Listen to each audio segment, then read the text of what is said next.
Halo Bapak dan Ibu yang saya hormati. Semakin bertambah usia, kita tentu semakin peduli terhadap kesehatan tulang, jantung, dan daya ingat.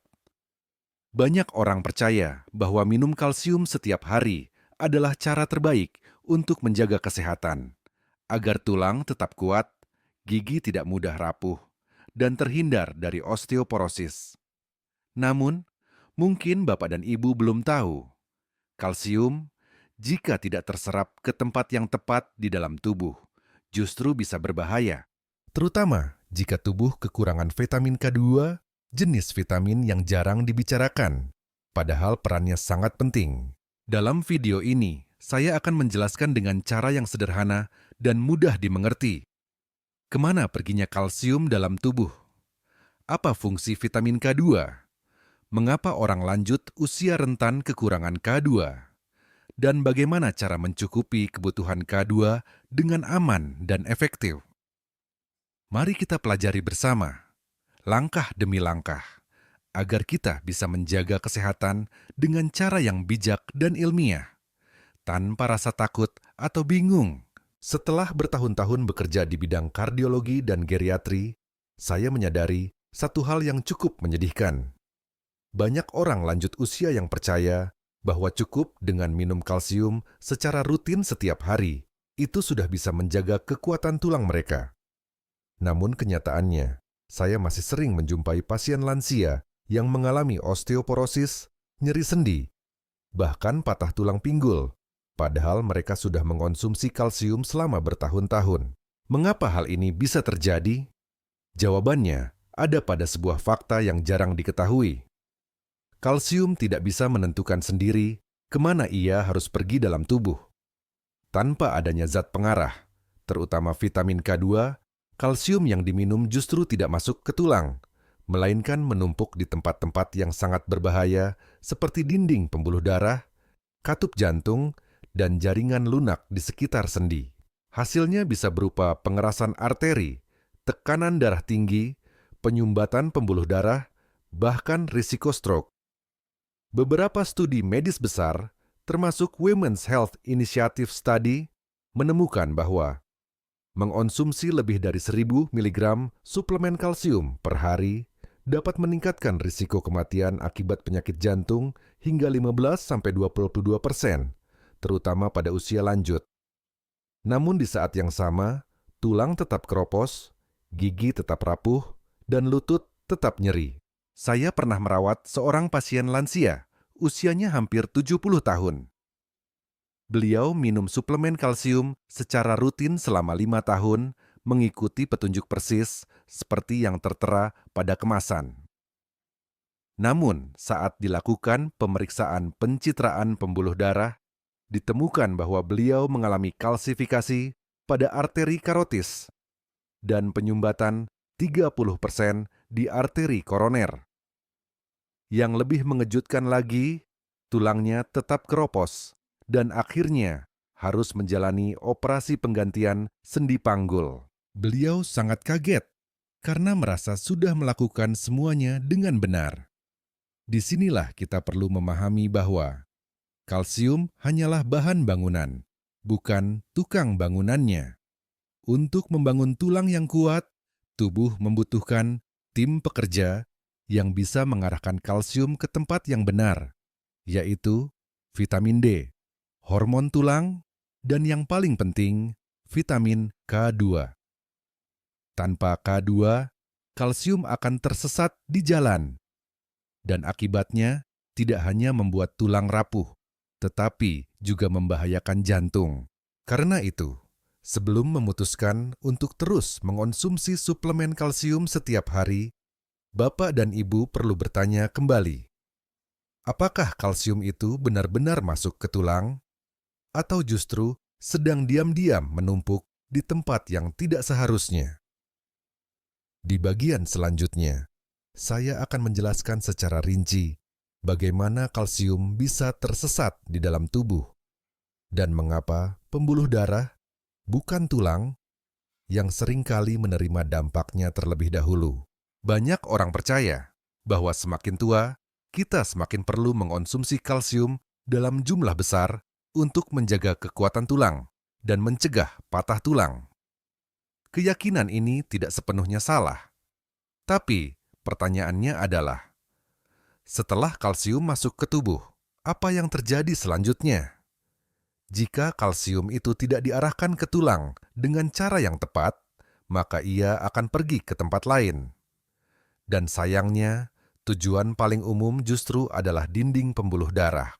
Kalsium yang menumpuk secara perlahan di dalam pembuluh darah, terutama pada arteri besar seperti arteri koroner, arteri karotis, dan aorta, akan membentuk plak kapur. Plak ini membuat pembuluh darah menjadi kaku, menyempit, dan kehilangan elastisitas alaminya. Akibatnya, jantung harus bekerja lebih keras, tekanan darah meningkat, dan risiko serangan jantung maupun stroke juga menjadi jauh lebih tinggi. Masalah ini terjadi secara diam-diam, tidak menimbulkan rasa sakit, tidak ada demam, tidak batuk, tidak pusing. Banyak orang tidak tahu bahwa pembuluh darah mereka telah mengeras selama bertahun-tahun, hingga akhirnya terjadi peristiwa mendadak yang mengancam jiwa. Saya pernah menangani seorang pasien berusia di atas 60 tahun. Setiap hari beliau berjalan kaki, pola makannya sehat, tidak merokok, dan tidak minum alkohol. Beliau juga rutin minum suplemen kalsium setiap pagi. Namun saat menjalani pemeriksaan jantung berkala, beliau didiagnosis mengalami kalsifikasi arteri koroner tingkat berat dan harus menjalani prosedur pemasangan stent. Yang lebih mengejutkan, tulang beliau tetap keropos dan harus menggunakan tongkat untuk berjalan. Kami menyebut kondisi ini sebagai kalsium yang salah alamat. Tulang tetap kekurangan kalsium, tapi pembuluh darah justru banjir kapur. Salah satu penyebab utamanya adalah kekurangan vitamin K2. Vitamin ini sangat penting untuk mengaktifkan protein khusus yang bertugas menangkap kalsium berlebih di jaringan lunak, lalu mengarahkannya kembali ke tempat yang benar, yaitu tulang. Mungkin Bapak dan Ibu pernah mendengar bahwa pengerasan pembuluh darah adalah bagian alami dari proses penuaan. Tapi faktanya, kalsifikasi pembuluh darah bukanlah sesuatu yang tak terhindarkan. Kita masih bisa memperlambat, bahkan mencegahnya, jika kita memahami prosesnya dan bertindak dengan tepat. Salah satunya adalah dengan memastikan asupan vitamin K2 cukup, agar kalsium benar-benar sampai ke tempat yang seharusnya. Jadi, jika kalsium tidak bisa menemukan jalannya sendiri menuju tulang, siapa yang akan menuntunnya? Ada satu zat penting yang jarang dibicarakan, tapi perannya sangat menentukan. Bukan hanya untuk tulang, tetapi juga untuk pembuluh darah dan jantung. Vitamin K2. Dan apa yang akan saya sampaikan selanjutnya mungkin akan membuat banyak orang mulai mempertimbangkan kembali cara mereka mengonsumsi kalsium selama ini. Kita sudah sering mendengar tentang kalsium, vitamin D, atau magnesium saat membahas kesehatan tulang dan sendi. Tapi vitamin K2 hampir tidak pernah disebutkan. Banyak orang bahkan belum pernah mendengar nama ini. Dan kalaupun pernah, seringkali keliru dengan vitamin K2, yaitu vitamin yang berkaitan dengan fungsi pembekuan darah. Padahal sebenarnya, vitamin K2 adalah mata rantai penting yang selama ini hilang dalam pengaturan distribusi kalsium di dalam tubuh. Coba bayangkan begini, kalsium adalah bahan bangunan, tulang adalah bangunannya. Tapi agar bangunannya kokoh dan dibangun di tempat yang tepat, kita butuh mandor yang mengatur arah pembangunan. Dan disinilah peran vitamin K2 menjadi sangat penting. Vitamin K2 berfungsi mengaktifkan sekelompok protein khusus di dalam tubuh. Di dalam tulang, vitamin K2 mengaktifkan protein bernama osteokalsin.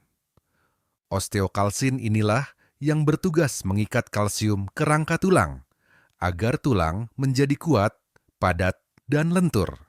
Tanpa K2, osteokalsin tidak aktif, dan kalsium tidak bisa masuk ke tulang secara optimal. Di dalam pembuluh darah, K2 juga mengaktifkan protein bernama matriks GLA protein, atau disingkat MGP.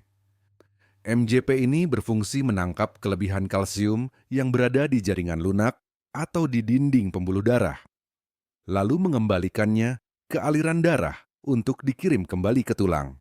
Jika tubuh kekurangan vitamin K2, MGP tidak aktif, dan kalsium akan menumpuk di pembuluh darah, membentuk plak kapur yang membahayakan. Dengan kata lain, vitamin K2 adalah koordinator yang memastikan kalsium pergi ke tempat yang tepat, masuk ke tulang, dan tidak menumpuk di pembuluh darah. Yang menarik, peran ini dari vitamin K2 baru benar-benar dipahami dalam beberapa dekade terakhir. Sebelumnya, ilmu kedokteran hanya fokus pada vitamin D sebagai penolong penyerapan kalsium tanpa menyadari bahwa memasukkan kalsium ke dalam tubuh dan memasukkan kalsium ke dalam tulang adalah dua hal yang sangat berbeda. Tanpa vitamin K2, kalsium yang masuk ke tubuh, meskipun jumlahnya banyak, tetap berisiko salah arah dan akhirnya merugikan kesehatan. Lalu pertanyaannya sekarang, dari mana kita bisa mendapatkan vitamin K2? Makanan apa saja yang mengandung vitamin ini mudah ditemukan, mudah dikonsumsi, dan aman untuk orang usia lanjut? Itulah yang akan saya jelaskan di bagian selanjutnya. Mungkin Bapak dan Ibu bertanya-tanya, kalau vitamin K2 sepenting itu, kenapa kita bisa kekurangan? Bukankah kita sudah makan nasi, sayur, daging, dan telur setiap hari? Jawabannya terletak pada perubahan gaya makan yang terjadi secara diam-diam, namun berlangsung selama lebih dari 40 tahun terakhir. Kita sudah terbiasa dengan anjuran yang berbunyi, kurangi lemak untuk menjaga kesehatan jantung. Sejak itu, banyak orang mulai menghindari makanan berlemak, tidak makan kuning telur, tidak makan mentega, tidak makan keju, bahkan hati dan makanan hewani lainnya. Padahal, justru dari situlah sumber utama vitamin K2 berasal. Vitamin K2 adalah vitamin yang larut dalam lemak. Artinya, tanpa lemak dalam makanan, tubuh kita tidak bisa menyerap K2 dengan baik. Jadi, kalau kita menghindari semua makanan dengan lemak alami, maka cadangan K2 dalam tubuh akan menurun drastis. Yang perlu diketahui juga, vitamin K2 tidak banyak ditemukan dalam sayur hijau. Itu adalah vitamin K1. K2 juga tidak ada dalam buah-buahan atau biji-bijian. Sumber utamanya justru berasal dari makanan hewani dari hewan yang makan rumput alami, seperti hati sapi, telur ayam kampung, dan daging sapi organik. Makanan fermentasi alami seperti keju tua, yogurt penuh lemak, atau natto, yaitu kedelai fermentasi dari Jepang. Namun sekarang, kebanyakan makanan sudah diproses secara industri. Sapi diberi makan biji-bijian, bukan rumput. Ayam diternak di kandang, bukan dilepas bebas. Telur dan daging yang kita beli pun tidak lagi mengandung banyak K2B seperti dulu. Belum lagi banyak orang tua takut dengan lemak dan kolesterol, sehingga menghindari kuning telur, keju, mentega, bahkan susu full cream. Inilah yang menyebabkan tubuh diam-diam kekurangan vitamin K2, walaupun makannya tetap 3 kali sehari. Ditambah lagi, proses penuaan membuat kemampuan tubuh untuk menyerap nutrisi semakin menurun. Enzim pencernaan tidak lagi seaktif saat muda, sehingga penyerapan K2 menjadi semakin sulit. Karena itu, orang lanjut usia perlu lebih bijak dan aktif memilih makanan yang mengandung vitamin K2. Jangan hanya bergantung pada pola makan biasa. Seperti yang sudah dijelaskan sebelumnya, kekurangan vitamin K2 bukan hanya membuat kalsium tidak masuk ke tulang, tetapi juga menyebabkan kalsium menumpuk di pembuluh darah, tulang menjadi rapuh, lutut sakit, punggung membungkuk, berjalan makin sulit, dan risiko jatuh maupun komplikasi serius semakin meningkat. Tapi kabar baiknya, Vitamin K2 bisa didapatkan dari makanan sehari-hari yang sederhana dan mudah ditemukan, asalkan kita tahu dan memilih dengan benar. Lalu, makanan apa saja yang kaya akan vitamin K2?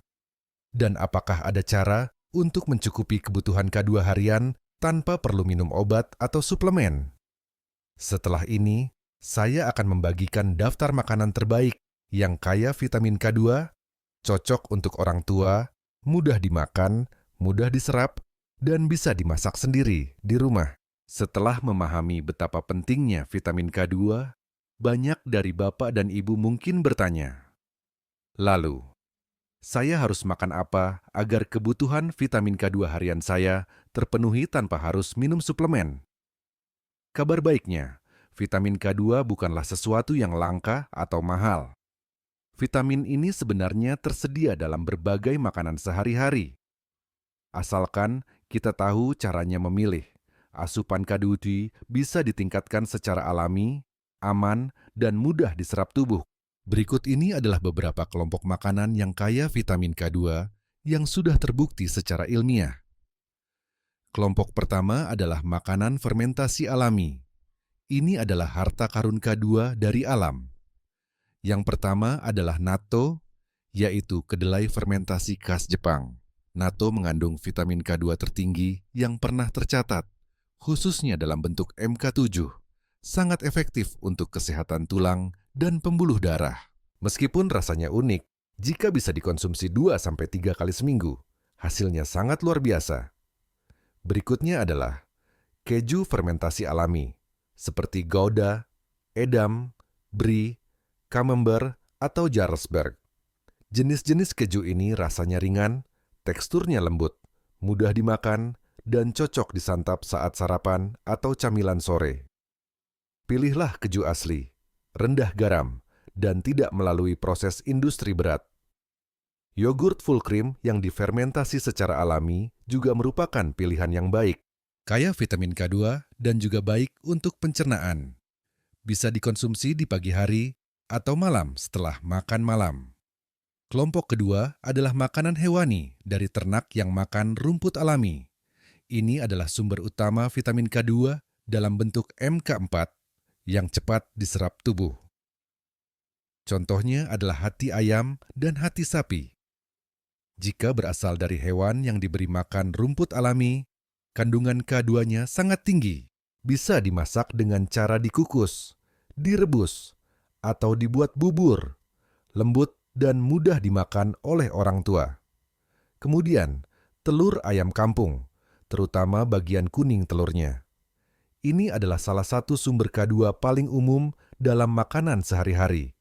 Lebih baik direbus setengah matang daripada digoreng dengan banyak minyak. Selain itu, daging ayam organik dan daging sapi dari ternak makan rumput juga mengandung vitamin K2 dalam jumlah sedang. Dan jangan langsung buang bagian kulit ayam atau lemak alami daging, karena di sanalah K2 juga tersimpan. Bapak dan ibu juga bisa menggunakan mentega, susu full cream, atau keju lembut. Pastikan memilih yang tidak rendah lemak, tidak mengandung tambahan gula, dan tetap utuh kandungan gizinya. Berikut beberapa contoh menu harian yang bisa dicoba. Sarapan, yogurt, plus telur rebus, plus seiris keju lembut. Makan siang, hati ayam kukus dengan jahe, nasi hangat, dan sayur rebus. Makan malam, sup bayam dengan telur kocok, sedikit keju parut, dan nasi putih. Perlu diingat, vitamin K2 larut dalam lemak. Jadi, mengonsumsinya bersama lemak sehat seperti minyak zaitun, mentega, atau ikan berlemak seperti salmon akan meningkatkan penyerapan vitamin ini. Beberapa kesalahan umum yang perlu dihindari. Jangan buang kuning telur, karena bagian ini yang paling banyak mengandung K2. Jangan hanya mengonsumsi susu rendah lemak. Jangan hanya makan sayur dan karbohidrat. Tanpa lemak sehat, tubuh tidak bisa menyerap K2 dengan baik. Cukup Dengan mengatur kembali beberapa menu dalam makanan harian, Bapak dan Ibu sudah bisa membantu kalsium masuk ke tempat yang benar, memperkuat tulang, dan mencegah pengerasan pembuluh darah. Setelah ini, saya akan menjelaskan apa yang terjadi jika tubuh kekurangan KU dan bagaimana akibatnya tidak hanya berupa osteoporosis, tetapi juga penumpukan kalsium di tempat-tempat yang salah, yang bisa merusak sendi, pembuluh darah, dan organ-organ penting lainnya dalam tubuh. Kekurangan vitamin K2 tidak langsung menimbulkan gejala yang jelas. Namun, seiring waktu, kekurangan ini perlahan memicu dua akibat serius yang berjalan bersamaan. Tulang menjadi lemah, dan pembuluh darah mengalami pengerasan akibat penumpukan kalsium. Mari kita bahas dari sisi tulang terlebih dahulu. Ketika tubuh kekurangan vitamin K2, tubuh tidak mampu mengaktifkan protein bernama osteokalsin. Protein ini bertugas mengikat kalsium ke dalam struktur tulang. Tanpa K2, osteokalsin tidak aktif dan kalsium tidak bisa melekat kuat ke tulang. Akibatnya, tulang menjadi keropos, rapuh, dan mudah patah. Banyak orang mengira bahwa nyeri sendi, sakit pinggang, atau sulit berjalan hanyalah tanda-tanda penuaan biasa. Padahal, salah satu penyebab utamanya adalah kekurangan zat gizi penting, seperti vitamin D dan khususnya vitamin K2. Ketika kepadatan tulang menurun, risiko patah tulang meningkat, terutama patah tulang pinggul. Dan ini adalah salah satu penyebab utama orang tua kehilangan mobilitas dan harus berbaring di tempat tidur dalam waktu lama. Sekarang, mari kita lihat sisi pembuluh darah. Ketika tubuh kekurangan vitamin K2, protein penting lainnya yang disebut matriks GLA protein atau MGP tidak dapat diaktifkan. Protein ini bertugas menangkap kalsium berlebih yang menumpuk di dinding pembuluh darah dan membuangnya keluar dari tubuh. Tanpa K2, proses ini terganggu dan kalsium mulai mengendap di dalam arteri, membentuk plak yang disebut kalsifikasi. Akibatnya, pembuluh darah menjadi kaku dan sempit. Darah menjadi sulit mengalir, dan jantung harus bekerja lebih keras untuk memompa darah ke seluruh tubuh. Hal ini dapat memicu tekanan darah tinggi, kurangnya aliran darah ke jantung, serangan jantung, stroke, dan komplikasi serius lainnya. Saya pribadi telah menangani banyak pasien lansia yang mengalami osteoporosis dan kalsifikasi arteri sekaligus. Yang mengejutkan, sebagian besar dari mereka sudah mengonsumsi kalsium selama bertahun-tahun, namun tidak tahu bahwa tanpa vitamin K2, kalsium itu justru tidak terserap ke tulang, malah berakhir di pembuluh darah. Karena itu, kekurangan vitamin K2 bukan hanya masalah kecil, melainkan ini adalah akar dari penurunan kondisi tubuh secara keseluruhan. Tulang makin rapuh, pembuluh darah makin tersumbat, dan proses penuaan berlangsung lebih cepat, lebih dalam, dan lebih berbahaya. Namun, kabar baiknya, Bapak dan Ibu sudah menyaksikan video ini hingga titik ini. Dan sebentar lagi, saya akan membagikan kepada Bapak dan Ibu hasil-hasil riset medis terbesar di dunia yang menunjukkan dengan jelas bahwa mengonsumsi vitamin K2 dengan cara yang tepat dapat secara signifikan mengurangi risiko kematian akibat penyakit jantung dan sekaligus membantu menjaga tulang tetap kuat seiring bertambahnya usia. Angka-angka yang akan saya tunjukkan bisa jadi membuat banyak orang berpikir ulang tentang bagaimana mereka merawat kesehatan selama ini. Kita sering dianjurkan untuk mengonsumsi kalsium atau menambahkan vitamin D ke dalam rutinitas harian. Namun sangat jarang ada yang menyebut dengan jelas tentang vitamin K2. Dan lebih sedikit lagi yang tahu bahwa sejumlah penelitian besar di dunia telah membuktikan secara jelas manfaat K2 bagi kesehatan jantung dan tulang. Salah satu penelitian paling terkenal adalah Rotterdam Study yang dilakukan di Eropa. Para ilmuwan mengikuti lebih dari 4.000 orang berusia 55 tahun ke atas.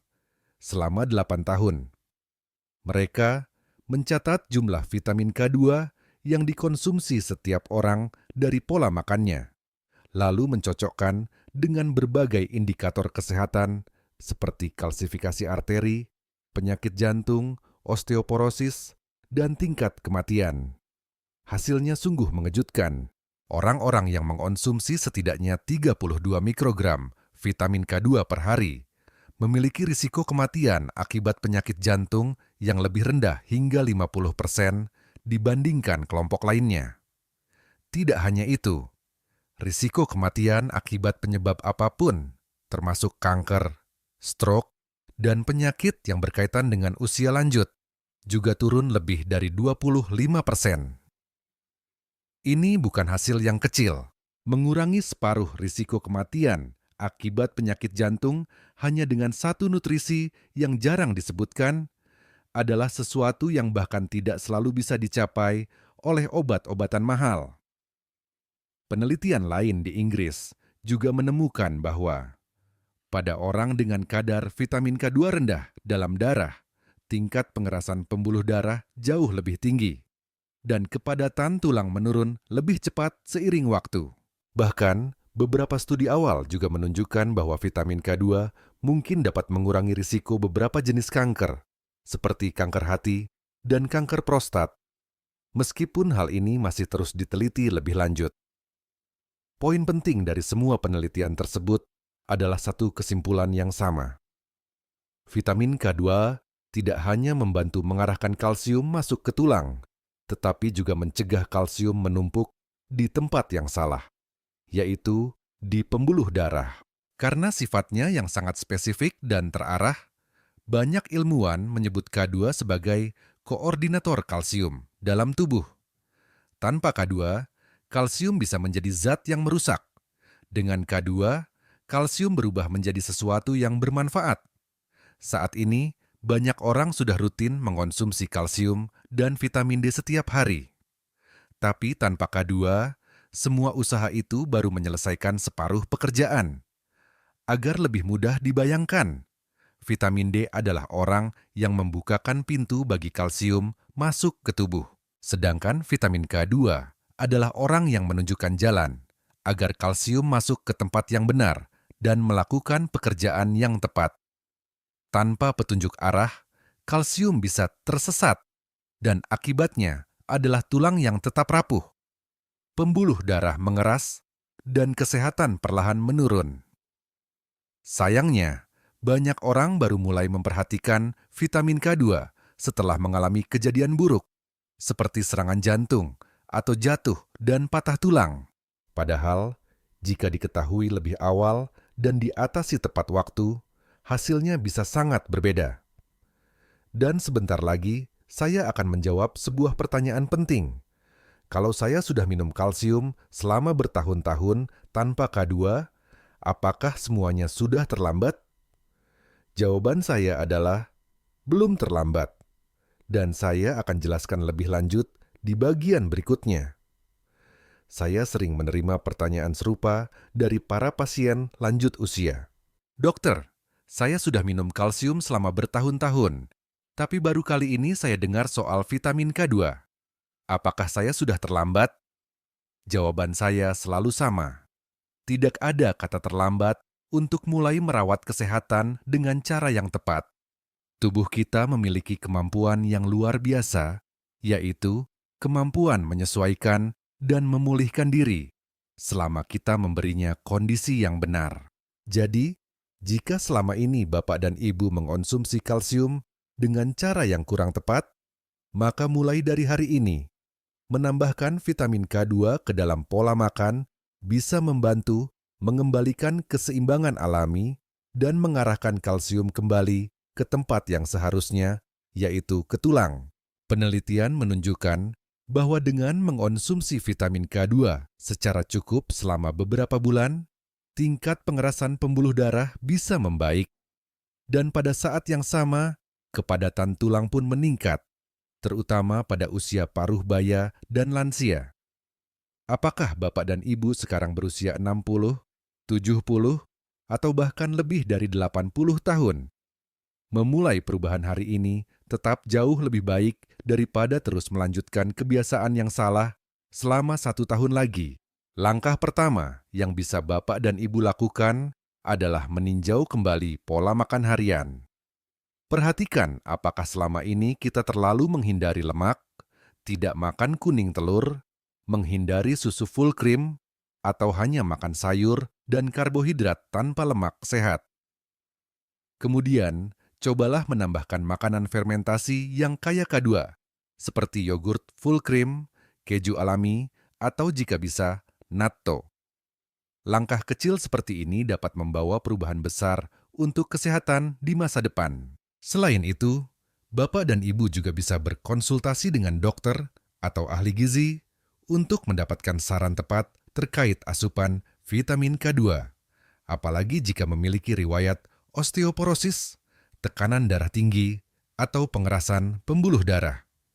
Sebagai rangkuman dari seluruh pembahasan hari ini, kalsium memang penting, tapi harus ada yang mengarahkannya. Dan yang bertugas itu adalah vitamin K2. Tanpa K2, kalsium bisa tersesat, tulang menjadi rapuh, dan pembuluh darah menjadi tersumbat. Tapi jika kita mengatur asupannya dengan benar, tulang akan lebih kuat, jantung lebih sehat, dan daya ingat lebih tajam. Dan yang paling penting, meskipun ini adalah pertama kalinya Bapak dan Ibu mendengar tentang vitamin K2, hari ini tetap bisa menjadi titik awal yang baru. Jika video ini bermanfaat, jangan lupa untuk tekan tombol subscribe, aktifkan lonceng notifikasi, dan tinggalkan komentar atau pertanyaan di bawah. Karena bisa jadi, pengalaman dan pertanyaan Bapak dan Ibu juga bisa membantu orang lain yang sedang mencari jawaban serupa. Jika Bapak dan Ibu sangat tertarik dengan topik ini, di video berikutnya saya akan membahas lebih dalam tentang peran vitamin K2 dalam mencegah radang sendi, penurunan daya ingat, dan komplikasi diabetes pada lansia. Jika itu adalah hal yang sedang Bapak dan Ibu khawatirkan, jangan lewatkan. Terima kasih sudah mengikuti video ini hingga akhir. Sampai jumpa di pembahasan selanjutnya.